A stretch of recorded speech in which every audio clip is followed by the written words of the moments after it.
உயர்நீதிமன்ற முன்னாள் தலைமை நீதிபதி மார்க்கண்டேய கட்ஜு தெரிவித்துள்ள விஷயங்கள் குறித்து விவாதிக்க அனுமதி மறுக்கப்பட்டதை அடுத்து புதிய தமிழகம் கட்சித் தலைவர் கிருஷ்ணசாமி சட்டசபையிலிருந்து வெளிநடப்பு செய்தார்.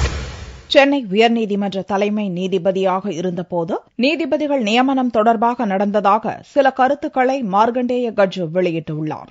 ஜெயலலிதா குறித்தும் அதில் கருத்து தெரிவித்துள்ளார். புதன்கிழமையன்று தமிழக சட்டசபையில் மார்க்கண்டேய கட்ஜு கூறிய கருத்து தொடர்பாக புதிய தமிழகம் கட்சித் தலைவர் கிருஷ்ணசாமி பிரச்சினை எழுப்பினார். ஆனால் தனக்கு வாய்ப்பளிக்கவில்லை என்று கூறி அவர் வெளிநடப்பு செய்தார்.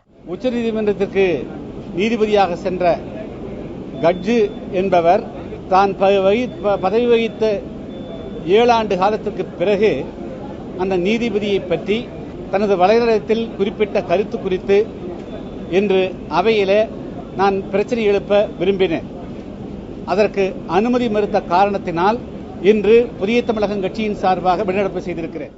கடந்த 10ஆம் தேதி துவங்கிய தமிழக பட்ஜெட் கூட்டத்தொடரிலிருந்து 11ஆம் தேதி 17, 18 மற்றும் 22ஆம் தேதியன்று 4 முறை திமுக எம்எல்ஏக்கள் வெளியேற்றப்பட்டனர். இதையடுத்து கூட்டத்தொடர் முழுவதும் இடைநீக்கம் செய்வதாக சபாநாயகர் தனபால் அறிவித்தார். இதைத் தொடர்ந்து செவ்வாயன்று இரவு திமுக தலைமையகத்தில் எம்எல்ஏக்கள் கூட்டம் நடந்தது. இடைநீக்கம் செய்யப்பட்டதை சுட்டிக்காட்டி தமிழக சட்டசபையில் ஜனநாயகம் படும் பாடு எனும் தலைப்பில் மாவட்ட தலைநகரங்களில் கண்டன கூட்டம் நடத்துவதென தீர்மானிக்கப்பட்டது. இதன்படி 31ஆம் தேதி சென்னையில் திமுக தலைவர் கருணாநிதி தலைமையிலும் பிற மாவட்டங்களில் ஆகஸ்ட் 1 மற்றும் 2ஆம் தேதிகளில் கண்டன கூட்டம் நடத்துவதெனவும் தீர்மானிக்கப்பட்டுள்ளது.